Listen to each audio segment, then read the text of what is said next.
I am Ferdinand Marcos, and I am the President of the Republic of the Philippines. I stand today on behalf of 110 million Filipinos. Hey everyone, hello universe, it's me again. Shout out sa inyo mga kababayan. Nako po, nagmamakaawa si Senator Bato mga kababayan. Pero kahapon, kung nakikita nyo kanyang reaksyon, sabi niya worst government. Pero ito, at mangiyak-ngiyak pa talaga dahil alam niya anytime from now ipapadala na sa dahig dahil nga yung warrant of arrest galing sa ICC guys. Sabi po dito ng GMA Affairs, ayan o. Today is May 13, 2026. Tumulong ako at nangampanya para manalo ka, Senator Bato de la Rosa. Ayan, basahin po natin para kompleto detalyado. Ayan o, nagsusumamo mga bes sa Pangulo ng Pilipinas. Senator Bato de la Rosa muling umapila ng proteksyon at suporta kay Pangulong Bongbong Marcos. Sa isang panayam ng 24 oras, muling nakiusap si Senator Bato de la Rosa ngayong Martes, May 12, kay Pangulong Bongbong Marcos na bigyan siya ng sapat na proteksyon sa gitna ng inilabas ng warrant of arrest ng ICC laban sa kanya.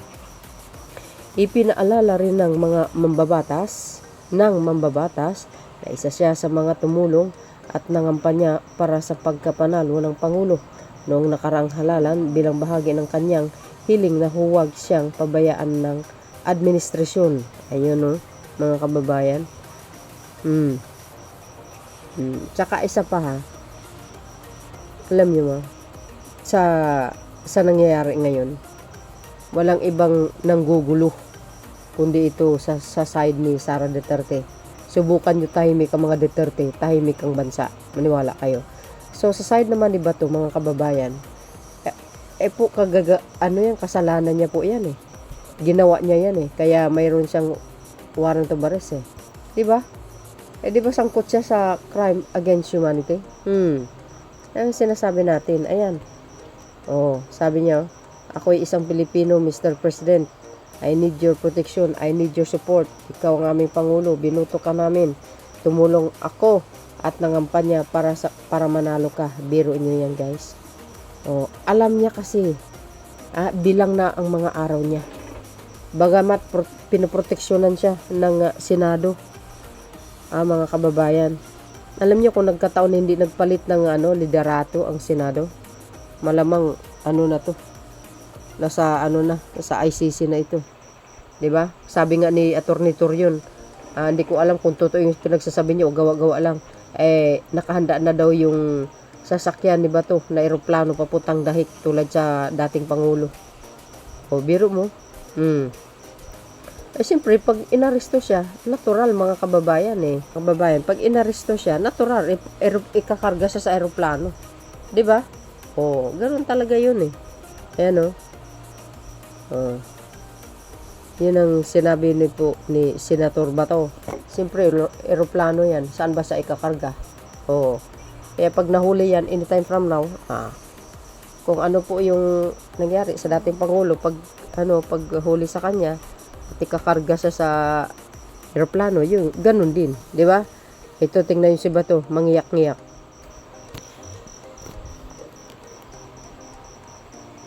Ayan, si Bato guys. Kino-confront ni Senator Go. Kasi alam niya Alam niya. Ang kinasasangkutan niya. Yan kasi. Yan kasi ang napala mo. Kahit sabihin mo kaibigan mo yung presidente. Dapat ginawa mo ng tama yung tungkulin mo bilang PNP chief dati. Kung ano yung mga maling patakaran ng dating amo mo, dapat sinita mo. Hindi mo sundin. Diba? Ngayon, nasaan ka ngayon? Sino magsasuffer? Sino ang malalagay sa alanganin? Di ikaw din. Diba guys? Yan. Nauna yung boss niya. Kaya siya nahuli. Panoorin niyo uli. Ayan, si Senator Bato. Ayan miyak. Oh, umiyak guys. Alam niya kasi na ano siya, na huhulihin siya. Kitang-kita na ang warrant of arrest para sa kanya. Di ba mismo ang prosecutor sa officer ICC ang nag-announce, may video tayo. Alam na ni Bato kasi. No, ngayon iiyak-iyak siya. Kaya nga nanawagan siya sa Pangulo, humingi siya ng proteksyon eh. Alam niyo guys, sa totoo lang in my own opinion or ika nga, alam niyo mga kababayan, ako, sa nakikita ko si Katunyeng mismo nagsabi, only the president can stop. Totoo yun. Pero siyempre ang Pangulo sumunod lang sa kung ano po ang nakasaad sa batas, sa Rome Statute, natural. 'Di ba? 'Yun ang susundin niya. Hindi naman pwede siyang lumabag. Dahil siya ang malalagay sa alanganin. Siya ang hindi po siya pwedeng lumabag dahil siya ang mapupuruhan. Ika nga, siya ang mapapasama. So, ayan. Wala tayong magawa kasi kapwa natin Pilipino din si Bato. Alam mo, pag ganito mga sitwasyon guys, naaawa ka din, di ba? Pero dahil sa mga ginawa niya, hindi siya marunong mamuno bilang PNP chief. Di ba guys? Napabayaan niya yung mga ganyang brutal sa EJK. Kahit sabi mo presidente ng Pilipinas, kung mali ba naman ang kanyang pamamaraan, dapat sinita. Wag ganito, ganun. Dapat due process. Pag nakahuli ng mga adik, ikulong na lang kaysa naman itumba mo na lang. Di ba? Tutumba mo parang aso. Kawawa. Ngayon, nasa huli ang pagsisisi. Sabi po ng Billionaire Channel. Ayan see? Sabi ng Billionaire Channel guys, what's amid today's Senate session, Senator Bato de la Rosa appeared emotional and was seen weeping away tears while speaking with Senator Bongo. Umiyak De la Rosa is facing an international warrant of arrest in relation to the drug war and is currently under Senate custody. Hindi siya pwede papasukin. Pero guys, bakit si Senator Trillanes nung hinuli siya noong 2018 sa loob ng Senado, walang kahirap-hirap, sumama siya. Sa totoo lang mga kababayan, sumama siya. Yan ang may tapang. Naku, Senator Bato talaga naman. Yun mga kababayan, ano po masasabi nyo kay Bato? Ayan ulitin natin, umiyak.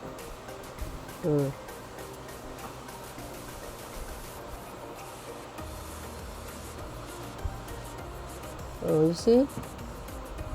Wala na. Nakikiusap siya, tapos ayun, umiyak na. Siyempre, yung sa pakikiusap niya sa Pangulong Marcos Jr., hindi naman din po pwede na pakinggan siya ng Pangulo. Alam natin, ang Pangulo ng Pilipinas, matalino po yan. Batas po ay ang batas na po ang gumagalaw. May warrant of arrest galing sa ICC. Anong gagawin ni Bato? Kaya nga guys, abangan po natin anytime from now. Mahuhuli yan. Maipadala sa HIP. Diba? So yun mga kababayan, ano po ang kapalagayan nyo? Sabi ng mga nagko-comment. Yan. Uusap. Sila dalawa. Huwag kang na umiyak, mamsi. Susunod naman ako. Susunod din si Bingo. Is crying kasi di niya kayang samahan si Digong sa dahik. Kaya nakikiusap kay Bongo na siya na lang bumalik. Loko. Ito. Bato, sabay na tayo. Punta kay Tatay Diggs agay. Go. Puro ka kasi hamon tapangan. Tapos iyakan. Interpol is sweeping. Hintayin natin ang mga mas exciting. Abangan ang susunod ng mga kabanata or mga araw. Ayan.